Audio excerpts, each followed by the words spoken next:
How's it going, everybody? Jeff Slakey here at the EDC offices, and I'm talking with Joe Schmidt and Jennifer Baria about the RECOMPETE Act. It's a big thing that came in under some of the federal signing of some legislature and some legislation over these last couple of months, and it is and could prove to be a big boost to Mason County. How are you both doing? Fantastic. Busy. Busy, yeah. You guys have been busy. I've seen that Representative Kilmer was in town. Mm-hmm. Yes. The Undersecretary of Commerce for the whole nation was here as well, checking out what we have to offer in Mason County and around the state. So talk to me a little bit about first how that visit was, and then the purpose of this is to help me understand and the listeners understand what this RECOMPETE is and why Mason County's up for it. Absolutely. I'll start. Please. we didn't tag team who was going to start and right. who was going to go first. But she hit the nail on the head. Congressman Kilmer, who's worked in economic development before, he's from a rural area, really saw the need that rural areas don't have the kind of funding support or the ability to go after that funding that they do in urban areas, and really wanted to build and offer a program that was specific to distressed rural areas to be able to access that same kind of funding that can help us exponentially be able to improve our situation here in rural America. It is a nationwide plan, which makes it a little daunting because that's way more competitors than we want. Mm-hmm. But it's specific to building some place-based development. It allows us to look at our area and say, what do we need within our boundaries or our region, depending on how you've set it up? But where could we use funding, and what could we use to remove those barriers to get out of our way to get development moving forward? So, what are some of these barriers? I was talking with some of the City of Shelton council members the other day, and we were talking about grant opportunities and usually you have to have some sort of match to get some skin in the game there. Is it those types of a 5% match or being able to have that cash on hand to accept these grants? Is that one of the barriers, or is it people having barriers because of the past circumstances, or how does that work?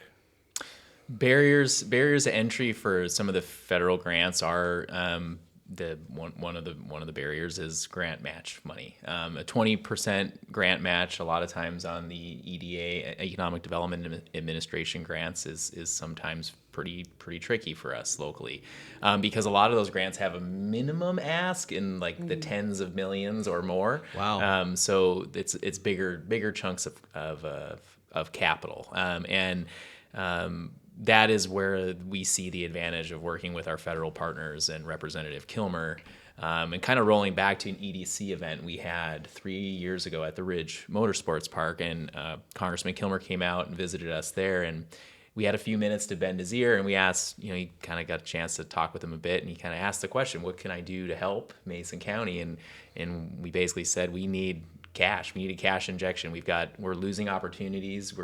Jennifer gets a lot of inquiries from business wanting to locate in Mason County. It's an attractive place to locate, and we just don't necessarily always have the infrastructure that they're needing. A lot of them are looking for buildings to move into that are already ready to go, and we weren't ready, and we don't have that upfront cash to kind of extend the pipes and extend the broadband to wherever. So a lot of times the development itself has to foot that bill, which ultimately doesn't pencil out for them. So then we lose those opportunities. And so we shared that with Congressman Kilmer, and he started to tell us about the RECOMPETE Act that he was working on, bipartisan legislation.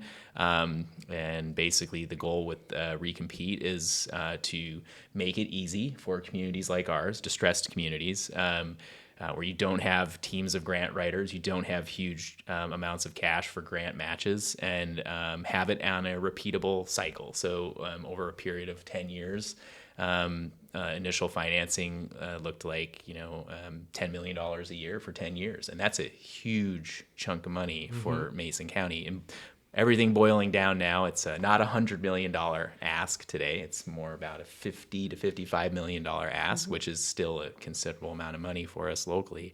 But that is going to get us kind of on the right path, so we can start putting the right infrastructure in place in a coordinated way, and hopefully start attracting other industry, other business to Mason County and diversify our commercial landscape. They also added into it strategic planning funds. Another barrier that we have here is even if you were able to go after the funds and dedicate all of that time and energy, you don't often have the staff to support even applying for it, let alone the reporting side of it that comes with it. So the flexibility in this to be able to get some of those strategic development dollars to help plan for the bigger pot of money is something that I haven't seen before in any of the federal outputs.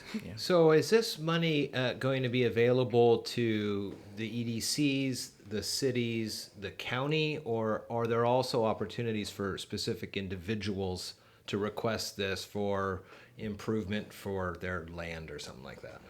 So it's specific, it's sort of specific. So what the EDA is allowing us to do is really say, who are your partners and what does the plan look like? So the process is really to give for the first round, to give an overview of what you see the big ask, the application for. So the work that we've been doing over the last few months is pulling together all of those partners, all of those different types of projects, workforce development, housing, infrastructure is a big one, as our development areas don't have a lot already existing, and that takes time. So looking at those different kinds of partners and bringing them together before we put in that application. So that's the work that's been happening to build that coalition, which at our last stakeholders meeting got named Ignite Mason. Joe was our brilliant neighbor on that. Very nice. To be able to say it's not just one project, it's not even just 5 projects. It's really a concentrated look at probably 20 different projects and how they can all fit together and what different buckets can actually work forward. If it's workforce development, if it's CTE, redevelopment of the college campus to really see that start to engage us. So it's not necessarily money that an individual could come to at a later date. It's everybody kind of coming together now and saying, these are the identified projects. An individual can get involved in that process and be part of the stakeholders group and engage at that level if they want to, or they can do it through their public representation if they're in the county. Watch the county meetings, watch the briefings that happen with them. We definitely want to, the big push right now is to get out to the community members, because there's definitely pockets, business, individual, at home, entrepreneurial efforts that we don't hit on the everyday. So hitting everybody's different networks, hitting your neighborhood that KMAS goes into helps us be able to reach out to different pockets in the community. So let's say you get some money that's dedicated to helping a project that's within the city of Shelton limits. Mm-hmm. Is there additional requirements for the city to participate in this, or is it all part of the overall recompete? It's all part of the overall recompete. Yeah. It really is everybody kind of stepping in and saying, okay, here's the list of projects. And it ran the gamut. The city put in projects, yes, but they're not the only projects. So what needs to come first? So $50 million is a big pot of money, but I don't think it'll come as a surprise. That's only the first step. We're going to still need additional funding after that. So what projects need to go first before some of those other projects can happen? Mm-hmm. And the city definitely has projects that need to come before a county, but not necessarily need to come before something at the PUD 3, maybe. Yeah.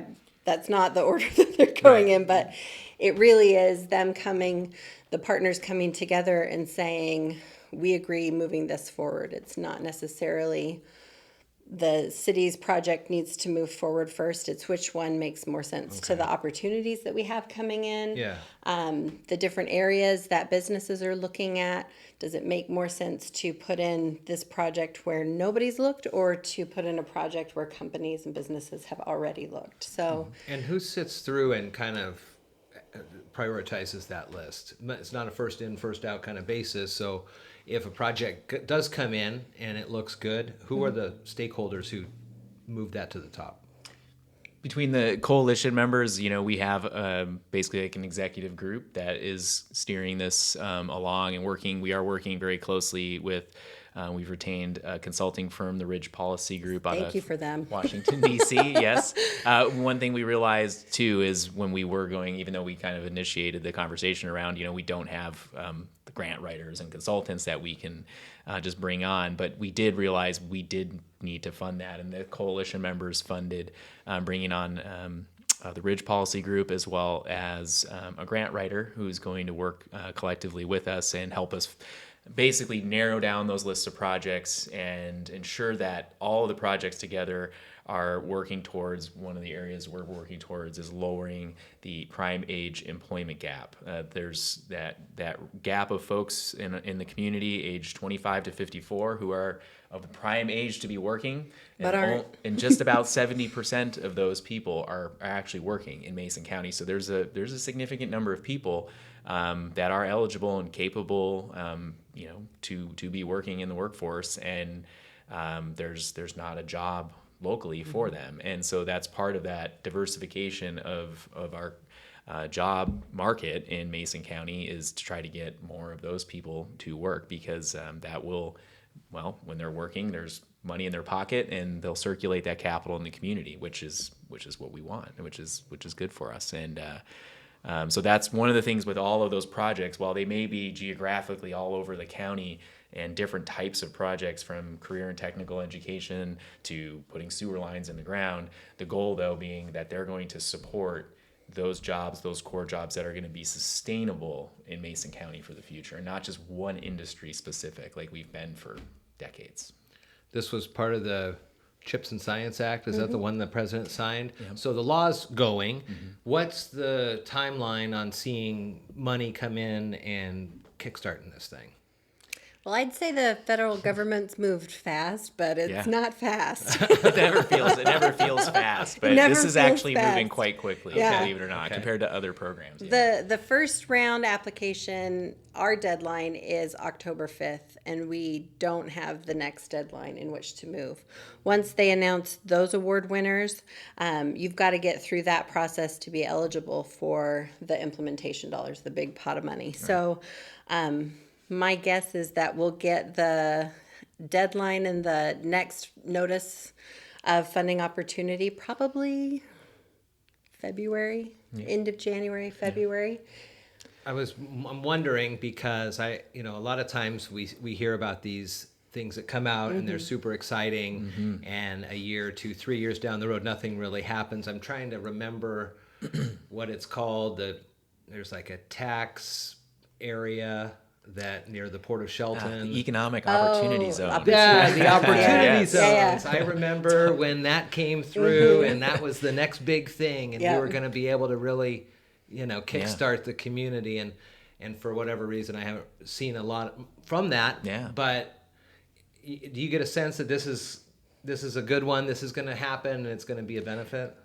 I think it's slightly different from economic opportunity zones because opportunity zones were specific to getting private investment into that area as a way to kind of mitigate and help with development. This is hard infrastructure, boots on the ground, removing those barriers that really sit there. So you look at Sanderson Field and you think, oh, that is on 101. It's prime. We get a ton of businesses looking at that area. There's frontage. It's right there next to development that's already happening in the North Shelton area, but it does not have the electrical infrastructure to support a business, let alone multiple businesses. Right. Yeah. And then you look at the build out for those substations, and it's 3 to 5 years. So even if they started now, we're not going to see the development happening or into completion until probably 3 years from now. So this funding opportunity allows us to be able to say, let's remove that, let's get that out of the way, so that as those businesses are looking at the area and coming in, that they're able to move as quickly as they need to be able to move and not wait for us to do the infrastructure side of it as well. So it is slightly different. I feel like Opportunity Zones was a lot more passive. This is a lot more us directed and us being able to say, let's move, let's get it out. And I'm glad you brought that up, because the economic opportunity zones, while, or you said it sounded great, is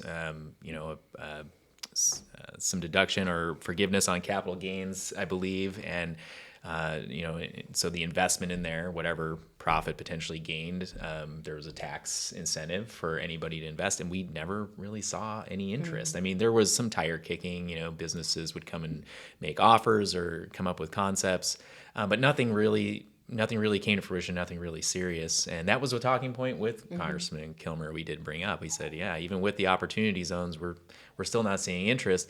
And even further, we work very closely with our 35th district delegation, Senator McEwen, Representative Couture, and Griffey, and they actually worked with us, the city, to forgive a $2.22 million latecomers agreement in that area. So essentially what would have happened in the past is any businesses that would be connecting to that city water utility that was initially funded by the state of Washington to go to the State Patrol Academy and the prison, and the state, to recover their costs for the extension of that utility, applied a latecomers agreement.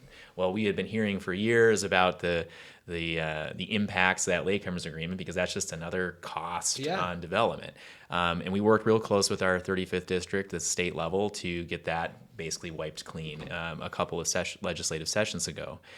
Time kind of marched on, and we kind of we're not seeing growth. And we've been talking about it, and we really need a catalyst. We really needed that cash injection to try to move the needle. And now we've talked about hotel development, and we've talked about other opportunities at the Port of Shelton. 25% of the buildable industrial land in Mason County is at Sanderson Field at the Port of Shelton, and having modern utilities and access to robust utility there could really take off. And so we're wanting to support that, and then ultimately the ancillary benefits, if we put those sewer lines and broadband in the ground, not just business can connect to that, but residential communities as well. And we know we have some underserved communities in Mason County for sure. So this is an opportunity to not only try to bring business to the community, but also take care of those other challenges that we've been trying to deal with along the way as well. So, kind of try to get the biggest bang for the buck if we can. Yeah. Well, and it's tough to talk about the development that could happen, and how this could be a big major support, because it really could be. But the work that's been going around, it hasn't stopped. And Recompete, we're not putting this together to say, oh, well, Recompete will come along. Those entities that are partners that are looking at these development areas as things we need in order to be able to improve where we are, they're still working through different plans. If Recompete doesn't work out, then we're going after other grant funding opportunities. We're going after other ways to fund sewer, other ways to get substations built. It's not going to be the end all be all. It really is a tool that we can use to get to that next step. And as growth happens around that, then other issues are going to come up, and you're going to see other things that take priorities. And that's kind of where you move on to that next step. You mentioned October 5th. So what are some of the things that either the listeners can do to learn more about this or to get involved themselves? We are doing a big marketing push on our social medias, so please feel free to join up to really start to educate you. I think the community involvement and that outreach is really going to help us in phase 2, but that education side of it, wanting to get everybody on that same page to really know what those different entities are doing or moving forward to, I think is a really big push. And then would more community engagement help when it comes to people in DC looking at Mason County as on the list? The right engagement, absolutely. Right? Yeah, absolutely. engagement, sure. And what I'll say on that is growth is a scary thing, right? And I know a lot of people. I moved to Mason County because of the rural nature of Mason County, right? I love living here for that reason. And yeah, when you start talking about, we want to bring business in, and you start to think about that, and I can totally understand how people can be afraid of that. And I mean, where we're at, that's right up in front of our mind. And we want to make sure that growth happens in a managed way that is sustainable and takes into account the values that we have in Mason County. So we want to make sure that we kind of vision this and design this in the right way. And that's where we need the community's engagement, that right engagement, not an anti-growth approach or just let it happen with no regulatory no regulatory pressure or anything like that. We want folks to think about this and think about what the community is going to look like in the next 25, 50, 100 years. And this is really that time where we're going to kind of redefine things, because again, we've gotten to a point locally where as is today, local government speaking, it's the costs have outpaced revenue. And I have to provide clean water when you turn on your tap, and when you flush the toilet, it has to be treated and it has to be dealt with in an appropriate way.